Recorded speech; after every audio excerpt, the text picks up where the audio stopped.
I didn't have a cake on my birthday, but that's okay. Mommy said we'll try next year. The little girl smiled when she said it, but her voice trembled and the man standing behind her froze. He had built billion-dollar companies. He owned 3 mansions, 2 private jets, and a penthouse overlooking the ocean. Yet, in that moment, he felt poorer than he had ever felt in his entire life. Because this man, Daniel Whitmore, had never realized how much a simple birthday cake could mean until he heard her words. And what he did next shocked everyone who knew him. Daniel Whitmore was one of the youngest tech billionaires in the United States.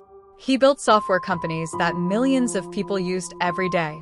His face appeared in magazines, business shows, and newspapers. People admired his success and wanted to live a life like his. But Daniel's real life was very quiet. He lived in a large penthouse apartment in New York. The rooms were big and beautiful, but most of them were empty. He had no family living with him.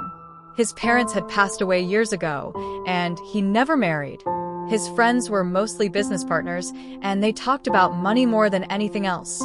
Daniel believed that success meant working hard and never stopping. He spent most of his time in meetings, flights, and conferences. He rarely visited small towns or normal people. Charity events were something his PR team planned for him. One day, his assistant told him he needed to attend a small community event in rural Texas. It was a simple charity program for low-income families. Daniel didn't want to go, but he agreed because it was good for his public image. He thought it would be another boring event with speeches and photos. He didn't know that this visit would change his life. The community center was small and old. Children were running around, and volunteers were handing out toys and snacks. Daniel walked around, smiling for cameras and shaking hands. That's when he noticed a little girl standing near a table of cupcakes. She had messy brown hair tied in a loose ponytail. Her clothes were clean but old. She was holding her mother's hand and quietly watching other children eat. A volunteer offered her a cupcake, but she shook her head politely. Daniel stood nearby and heard her talking to another child. She said, "I never had a birthday cake, but it's okay. Mommy said we'll try next year."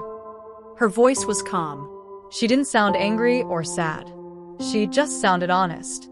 Her name was Emma. Her mother, Sarah, worked as a nurse. Sarah tried her best, but money was always tight. Sometimes paying rent was more important than buying a birthday cake. Daniel felt something strange.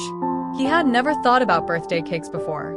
When he was a child, cakes were always there. But nobody ever asked him how he felt. Emma had love from her mother, but no cake. Daniel had cakes, gifts, and money, but no family. He looked at Emma again.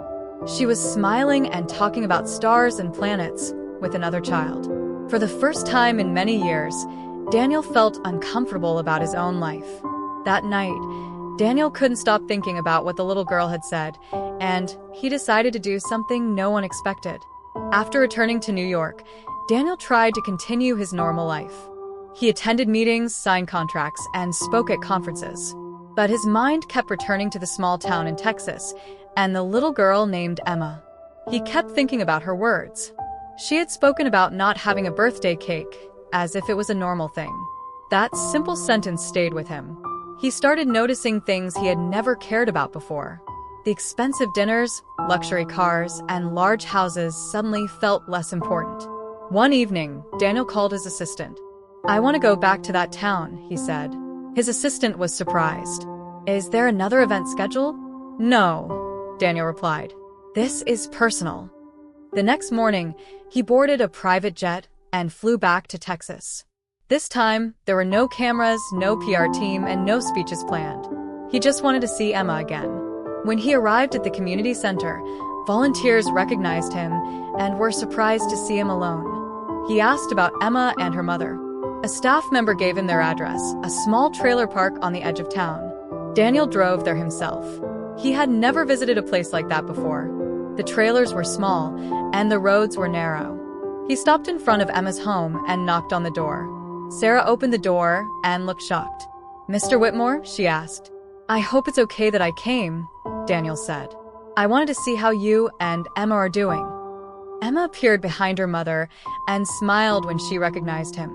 Hi, she said. Did you come back to see the cupcakes? Daniel smiled. I came back to see you. Daniel had something planned for Emma, but she had no idea what was coming. Daniel learned that Emma's birthday was coming up in 2 days. Sarah explained that she couldn't afford a party. She planned to make a simple homemade dessert if she had time after work. That night, Daniel made several phone calls. He contacted a local bakery, a toy store, and a small event company. He didn't want anything too big. He just wanted Emma to feel special. On Emma's birthday, Daniel arrived at the community center early in the morning. Volunteers helped him decorate the room with balloons and simple banners. A large cake was placed in the center of the table. It had stars, planets, and a small astronaut figure on top. Emma loved space, so Daniel chose that design. When Emma and Sarah arrived, they were surprised to see people waiting for them. When Emma saw the cake, she stopped walking. Is that for someone else? She asked quietly. Daniel walked up to her. It's for you. Emma stared at the cake for a few seconds. Then she touched the decorations carefully, as if they might disappear. I never had a cake before, she said. Sarah covered her mouth and started crying. The children sang, Happy Birthday, and Emma blew out the candles. She smiled the entire time. For Daniel, it was the first birthday party he truly enjoyed. But Daniel didn't stop with the cake. He started thinking about how else he could help Emma and her mother. After the birthday party, Daniel stayed in touch with Emma and Sarah. He learned that Sarah worked long shifts at the hospital and still struggled to pay rent and medical bills. Daniel didn't want to make a big announcement. He preferred to help quietly. He paid off Sarah's debts through a local charity fund. He arranged for Emma to receive a scholarship for a private school nearby. He also helped renovate their small trailer, making it safer and more comfortable. Sarah was grateful, but also confused. You don't have to do all this, she said one day. I want to, Daniel replied. Sometimes people need a little support. Emma was excited about her new room and school. She often asked Daniel questions about science and technology. Daniel started bringing books and simple science kits when he visited. Slowly, their visits became regular. As weeks passed, Daniel realized that helping Emma was changing him in ways he never expected. Daniel began spending more time in Texas and less time in New York. He still managed his companies, but he changed his schedule. He started working remotely more often. He taught Emma about planets, computers, and how rockets worked. Emma showed him her drawings and school projects. One day, Emma asked him, Do you have kids? Daniel paused. No. I thought work was more important. Emma nodded and said, Friends are important too. You are my friend. That simple sentence stayed with him. Daniel started noticing how quiet his penthouse felt when he returned to New York. He missed the small trailer, the simple dinners, and Emma's questions. For the first time, he felt connected to someone. Just when Daniel thought everything was going well, something unexpected happened to Emma. One afternoon, Sarah called Daniel in a panic. Emma had collapsed at school and was taken to the hospital. Daniel immediately flew to Texas. Doctors discovered that Emma had a rare heart condition that required specialized treatment. The procedure was expensive and risky. Sarah was scared and didn't know what to do. Daniel told the doctors to do whatever was necessary. He arranged for specialists to come from different hospitals. He covered all the medical costs without hesitation. But this time, he didn't just pay and leave. He stayed. Daniel stayed by Emma's hospital bed every day, and their relationship began to change. During Emma's hospital stay, Daniel visited daily. He brought books, puzzles, and small gifts. He read to her when she felt tired. Emma asked him questions about his childhood. He told her about growing up alone and focusing on work. You can stay with me, Emma said. Hospitals are boring. Daniel laughed. I agree. The doctors performed the surgery, and it was successful. Emma slowly recovered. Sarah thanked Daniel many times, but Daniel felt like he was the one who gained something. He felt like family. On her next birthday, Emma gave Daniel something that made him speechless. On Emma's next birthday, Daniel organized a small party again. This time, Emma had many friends from school. At the end of the party, Emma gave Daniel a handmade card. Inside, she wrote, Thank you for being my cake, my doctor, and my friend. I wish you were my dad. Daniel stared at the card for a long time. He didn't say anything that day, but he started thinking seriously about her words. A few weeks later, Daniel made a decision that surprised everyone. Daniel spoke with Sarah about adoption. It was a difficult conversation, but Sarah trusted him. She knew Daniel cared deeply about Emma. After months of legal steps, Daniel officially adopted Emma. The news spread quickly.